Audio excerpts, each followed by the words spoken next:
هل هلالك يا هلا بك، هل هلالك يا رمضان، والله اشتقنا فرحنا بك. صوم وطاعة للرحمن، صوم وطاعة للرحمن، روحانية يومك غير، والوعد باب الريان. ازيكم عاملين ايه؟ يا رب تكونوا بخير. رجعت لكم بقى النهارده بفيديو جديد. اخيرا كده هنعمل فرش رمضان عندي في الريسبشن. بصوا بصراحه انا من الناس اللي مش بحب افرش يعني فرش رمضان من بدري وكده. خلاص هو ان شاء الله ناقص اسبوع بالظبط على رمضان، فيا رب اللهم بلغنا رمضان وكلنا بالف خير وبارك لنا فيه ان شاء الله يا رب العالمين. فانا هشارك بقى النهارده معاكم ان شاء الله الفرش كده. هنعمل فرش بسيط برضو كده، وكلها طبعا من الديكورات والحاجات اللي احنا كنا عاملينها. ما اشتريناش اي حاجه جديده خالص السنه دي. الاسعار بصراحه مش مساعده حد اصلا ان هو يشتري حاجه. فان شاء الله كده شاركوا معايا الفيديو للاخر وهتلاقوا برضو افكار حلوه جدا. وكمان لو انتوا جداد معايا في القناه ما تنسوش تعملوا لايك، وكمان تشتركوا في القناه وتفعلوا زر الجرس علشان يوصل لكم كل الفيديوهات اللي انا بنزلها. وخدوا جوله كده برضو في القناه تلاقوا فيديوهات حلوه جدا وديكورات كمان لرمضان كده كنا عاملينها مع بعض.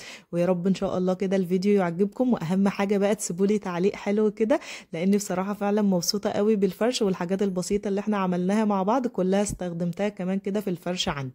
اول حاجه كده حطيت كلمه رمضان اللي ورا ديت، كنا عاملينها كده مع بعض من الورق وورق الفوم الاسود. علقتها بصراحه لاني كنت معلقه هنا رف لو فاكرين قبل ما اجيب بقى المكتبه الكبيره دي، فبصراحه شكلها ما كانش حلو قوي، فجات لي فكره ان انا اعمل بقى ايه الفرع اللي هو مكتوب عليه كلمه رمضان، وحطيت كمان كده عليه فرع نور. وبصوا بقى بصراحه وانا بصور الفيديو زعلت جدا، حتى هتشوفوا دلوقتي انا جيت عشان انور الاضاءه بتاعه الهلال، لقيت الاضاءه بتاعته للاسف ما بتشتغلش. السلك اللي انا كنت حاطاه فيه، طبعا كنا عاملين الهلال ده مع بعض كده من سنتين فاتوا، فالسلك اللي انا حاطاه فيه تقريبا السلوك بتاعته فكت من بعضها فمش راضي ينور خالص.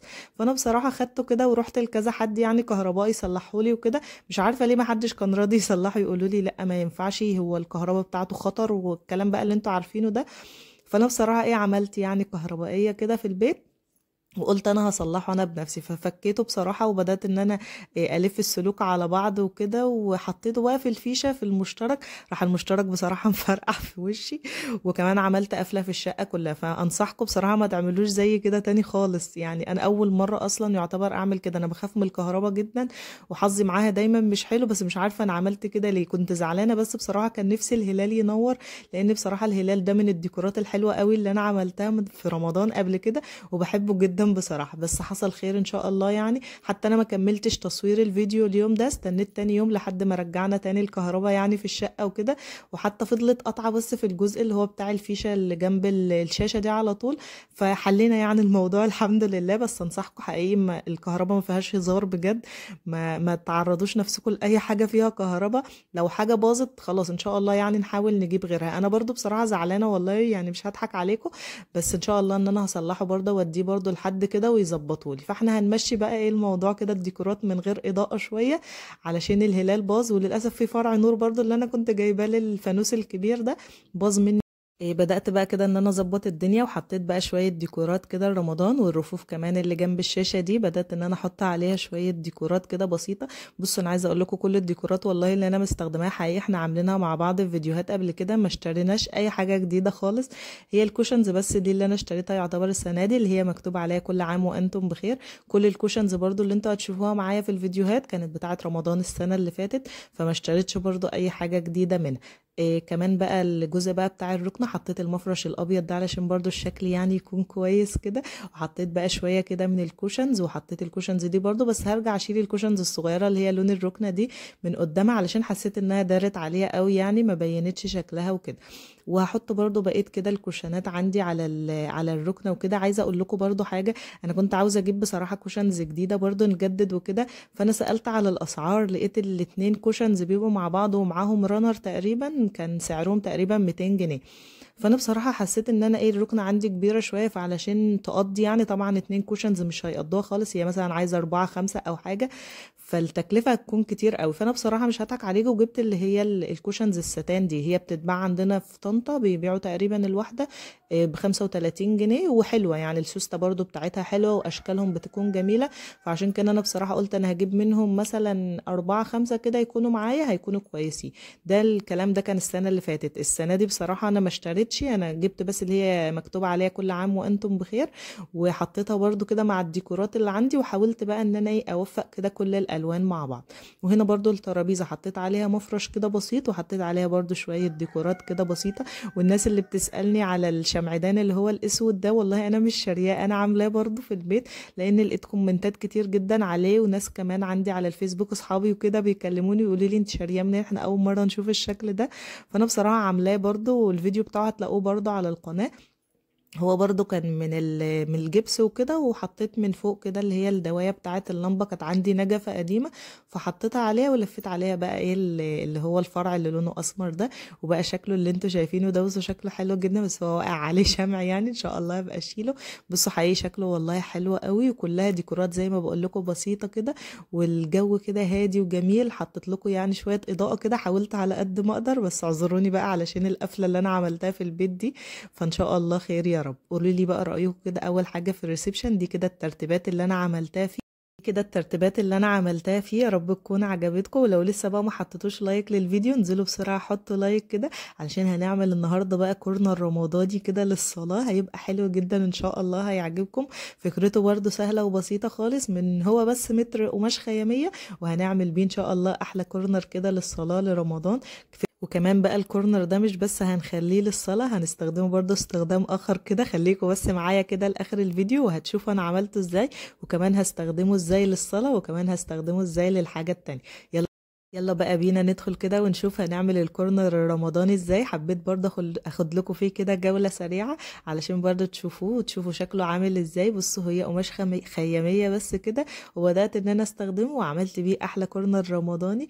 بصوا الشكل بتاعه بصراحة حلو قوي، والاضاءة برضه كده معاه جميلة قوي. دي ستارة النور اللي احنا معلقينها من السنة اللي فاتت، خلاص هو ده مكانها اصلا، ما عدتش بشيله. وزي ما انتوا عارفين اصلا الكورنر ده ما ببقاش عارفة احط فيه ايه، فعملت له برضه الترابيزة الصغيرة دي. هقول لكم كده برضو كل التفاصيل واحنا شغالين في الفيديو. بصوا بقى شايفين الكركبه دي، انا اصلا كنت مخليها كده ان انا بعمل بيه فيه كل الافكار اللي انا عاوزاها، يعني كنت بحط فيه كل الحاجات، حتى كرتونه رمضان اما طلعتها برضو كنت حطاها فيه، بحيث ان انا اي حاجه عاوزاها ابقى عارفه ان الحاجات بتاعه رمضان في الجزء ده بصراحه. فكان شكله متبهدل جدا، فشلت بقى كل الحاجات، وبعدين بدات كده بالمكنسه شلت بقى اي تراب موجود فيه. وهنبدا بقى نستخدم قطعتين الخشب اللي انتوا شايفينهم دي. انا اشتريت قطعتين الخشب دولت من اللي هو الراجل اللي بيبيع الدهانات وكده، بيبقى عنده العروق ديت، هي مش تخينه بصراحه، هي رفيعه بس كويسه يعني معايا، طولها برضو كويس. هو كان بصراحه طويل كده لوحده، واحنا قسمناه نصين على قد المساحه اللي احنا عاوزينها. برضو لو فاكرين الخشب ده اللي انا كنت مستخدماه معاكم السنه اللي فاتت، وعملنا برضو بيه خيمه رمضانيه كده حلو. بصوا بدات ان انا اثبت بقى قماش الخياميه، كنت عاوزه اثبته الاول بمسدس الشمع، وبعدين كمني بصراحه ببقى لوحدي يعني بعمل لوحدي وكده، فما ببقاش مالكه قوي ان انا اشتغل. فقلت لا خلاص انا هثبته بدبابيس كده من بتاعه الطرحه العاديه بتاعتنا، علشان برضو ابدا اشوف كده شكله في الاخر هيكون عامل ازاي قبل ما اثبت يعني بمسدس الشمع. عايزه اقول لكم ان العصيان كانت كل شويه تقع مني، وكانت مشكله يعني، بس لا الحمد لله حلنا الموضوع. وكمان كان عندي اللحاف الفايبر اللي انتوا شايفينه اللي هو الستان ده، بصراحه بيضايق قوي يعني، فانا كنت جايباه كده لما كنت متجوزه وكده، بس ما بستخدمهوش كتير بصراحه، فروحت حطاه هنا بقى، وقلت برضو يبقى شكله كده كويس، الابيض كده مع اللون الاحمر جميل. وحطيت عليه كمان الكوشنز اللي احنا كنا عاملينها دي، ما اشتريناش زي ما بقول لكم حاجه خالص اهو. بصوا كده في الفيديو كله هتلاقي كل الديكورات اللي انا مستخدماها حاجات عملناها كده مع بعض في الفيديو. كمان كنت عامله بقى اللي هو الشكل الجامع ده، بس بصراحه ما طلعتش حلوه قوي، انا كنت مصوراها بصراحه بس ما نزلتهاش يعني، ما عجبتنيش قوي بصراحه. فقولوا لي انزل الطريقه بتاعتها ولا استنى كده اظبطها اكتر وانزلها لكم برضو. هي شكلها يعني مش حلوه قوي، بس انا حطيتها يعني خلاص، هي اتعملت هتتحط مفيش حاجه مش هتتحط. فحطيتها كده كانها يعني مثلا ده الجزء اللي احنا هنبقى بنصلي فيه. وحطيت برضو المنظم اللي هو بتاعت سجاجيد الصلاة، وحطيت فيه برضو السجاجيد وكده. وحطيت بقى الترابيزة دي جديدة انا لسه عاملاها. الكورنر ده بصراحة انا ما ببقاش عارفة احط فيه ايه يعني، لو انتوا فاكرين كنا بنقعد نعمل فيه افكار كده، بس جات لي بقى الفكرة ان انا احط الترابيزة الصغيرة دي، وان شاء الله هعمل برضو مراية كده فوقها واعلقها عليها. قولوا لي برضو هيبقى شكلها حلو ولا ايه. دلوقتي بس هنمشي نفسنا كده بديكورات رمضان لحد ان شاء الله ما اعمل برضو معاكم المراية كده، وهيكون طريقتها برضو سهلة وبسيطة. كمان كنت عاملة كلمة رمضان كريم الكرتون دي حلوة قوي قوي، طلعت كيوت جدا.